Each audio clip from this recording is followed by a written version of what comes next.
Hey, hey, Blue Table fans! Guess what? This came in. Now go listen to some Manowar, because this is that awesome. It's fantastic. So, obviously, it's been out for like 4 days now. The pirated PDF has been out for like a week. And let us contemplate. First off, go buy this, because it's fantastic. This is so nice. Everything is well done about this book. It's embossed. Just, hats off to GW. Color, actually good color.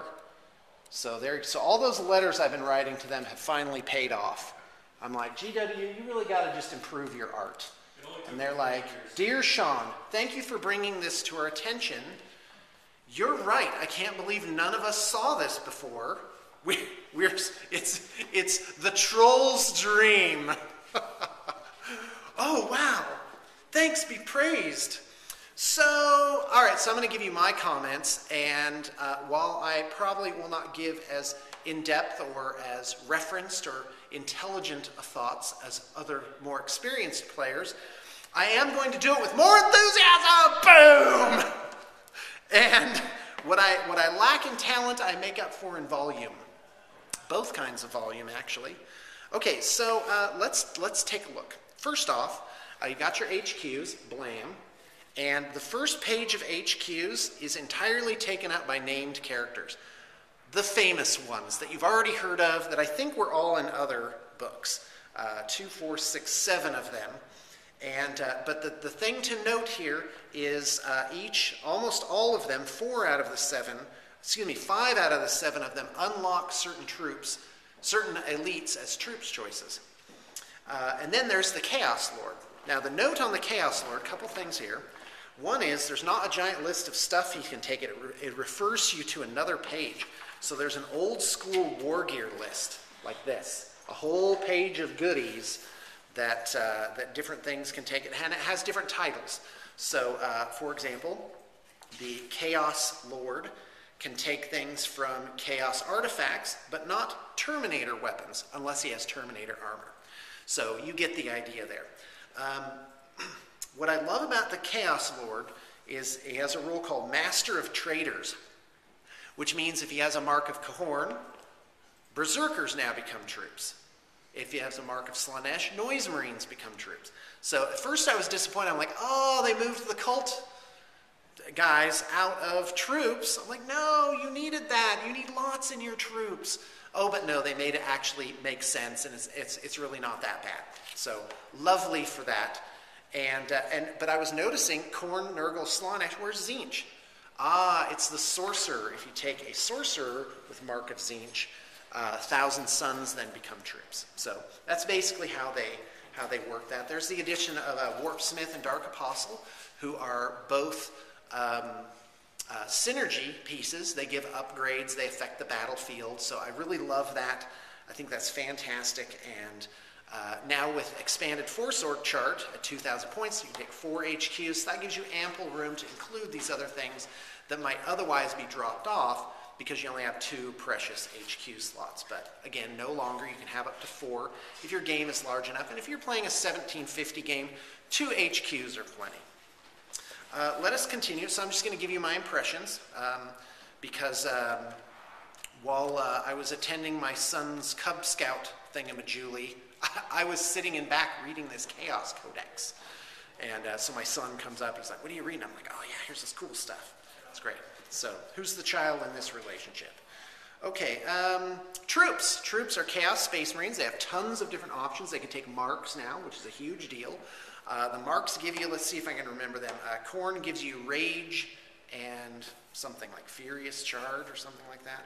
You know, I should really look this up. And by the way, in this book, a neat thing about it is that all the war gear and all the stuff that you need to look up has been more or less condensed into one spot. Notably, the marks are up in the front in some random location. So Mark of Khorne had Rage and Counterattack. And I really don't know what that does. Nurgle gives +1 toughness. So that's huge. And it's not that much. It's like 2 points a model, 3 points a model. to get this mark. Even on obliterators, it's only like 6 or 8 points a model. It's just fantastic. Mark of Tzeentch gives you +1 to your invulnerable save. Slaanesh just gives you +1 to your initiative, so it's not bad and it's not expensive, but it's not as notable as the other ones. And then Chaos Cultist. Now I love Chaos Cultist because I was thinking, okay, so how am I going to make my army? So here's what I'm going to have. I'm going to have a Chaos Lord, probably of Slaanesh, and I'm going to run a Sorcerer, a Warpsmith, and a Dark Apostle. Because they're cool and give lots of options. For troops, definitely take 2 to 4 units of Chaos Cultists, and here's why. Because they're troublemakers, in the sense they can take objectives, they can screen, they do stuff, and they get in the way, and they're only 5 points each. But I wouldn't ramp up my cultists and give them marks and stuff like that. Although their marks only cost 1 or 2 points per model. Hi, honey. And then there's Chosen. Chosen are ridiculous. So let's go back to HQ. So you have Abaddon, who's 265 points. Guess what? He makes Chosen troops. And Chosen are ridiculous. They have great new models for them, although the sculpts are limited. They come in the Dark Vengeance set. I think you get 6 different poses, but you could do a lot with that by changing up the arms and the heads and stuff like that. And quite frankly, I don't know right now if the heads are detachable. I would put on heads from Chaos Knights and also from the, what are those called? The Chosen from Warhammer Fantasy. I'm turning to James. I'm like, James, you know everything. Okay, so, and the weapon options and mark options and banner options for Chosen are just ridiculous. They're elites, but the thing is, they're 18 points each, and their defense, they're no harder to kill than a regular Space Marine. So, but at 18 points each, that's really not too bad. You're only paying a little bit extra for all of these different options that they can have. But how are they better intrinsically? Not by much. They get a close combat weapon, and they get +1 attack. So that is a big deal. They go up to 3 attacks, pretty much base. So, yeah, and they can have up to 4 in a unit, can have like pistols, lightning claws, power fists. So you can have a unit where like 4 guys have power fists. That's ridiculous. Autocannon, las cannon, flamer, heavy bolter, missile launcher, meltagun, plasma gun. And by the way, yeah, you could have 4 of them with like meltaguns or something. So they're really, and so for me, I'm like, yeah, I almost think that's my army. Abaddon, of course, I'd do some kind of conversion and call them something different, right? Because you got to be original. And then take Chosen as my troops and have my Chosen out just beating face. Super elites that just hammer. And then take cultists as troublemakers and objectives. Because with Chaos Space Marines, your guys, they cost too much. And you saw that in the game with Thomas. He kind of had to park these 2 huge units on objectives when they should have been out beating face. Terminators are elites, possessed. A Hellbrute, by the way, that's a new Dreadnought, which I think is great. I don't know the details. Mutilators are in elites. Those are like obliterators, but with close combat weapons. Berserkers, Thousand Sugs, Plague Marines, Noise Marines. You may have heard that Noise Marines now ignore cover, and that's a big deal. That makes Noise Marines really, really neat. So Chaos Rhino, and it's like, the age of the transport, transport's got nerfed. Okay, well maybe so, but there's still only 35 points. 35 points for a box that can block line of sight, that can absorb a round of shooting from a unit. A whole unit with bolt guns and a las cannon, you know. All right, I'm back. Okay, so cultists, a must. I'd run at least 20 to 40 in an army. Chosen, Corn, there's your... So there's like 8, 9 different elites choices. There's a lot. Fast attack, Chaos Bikers, heard they got incredible. Almost all units can take a mark, and they can take a banner, and the banners correspond. There are 5 different options for banners, and they correspond to the marks, and then there's a generic one, so the old undivided concept. So basically, no matter what you are, you only have 1 or 2 options for your banners, depending on the mark that you take. Chaos Spawn did get better. I actually am looking at them going, yeah, you might actually put some in there. I don't know what their battlefield role would be. They don't have random movement now, and they get a bonus that you roll up at the beginning of each turn, and it can be a 4-up armor, extra attacks, stuff like that. Then there's Raptors. There's Warp Talons, which are close combat jump attacks. Hold on a second. Okay, the big exciting news for Chaos Space Marines, is the Helldrake, which is this thing. So, and it can have this autocannon on steroids, a Hades autocannon. And it has, Hades autocannon has 4 shots, strength 8, AP 4, right? But they are 170 points, so you are going to invest quite a bit in that.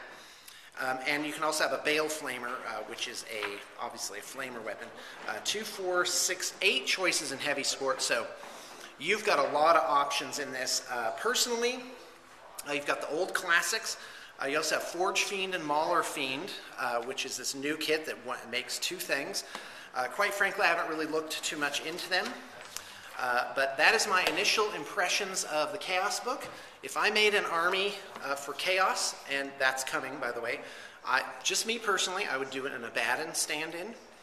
I would do a Sorcerer, and then the 2 Specialists, a Dark Apostle, and what was it called? A Warpsmith, that's right. So that'd be 4 HQs. And I would do 20 to 40 Cultists. And so that's a Dark Vengeance set. Dark Vengeance set has 20 in it. And I would do, what else? I would take Chosen. Chosen as my thing.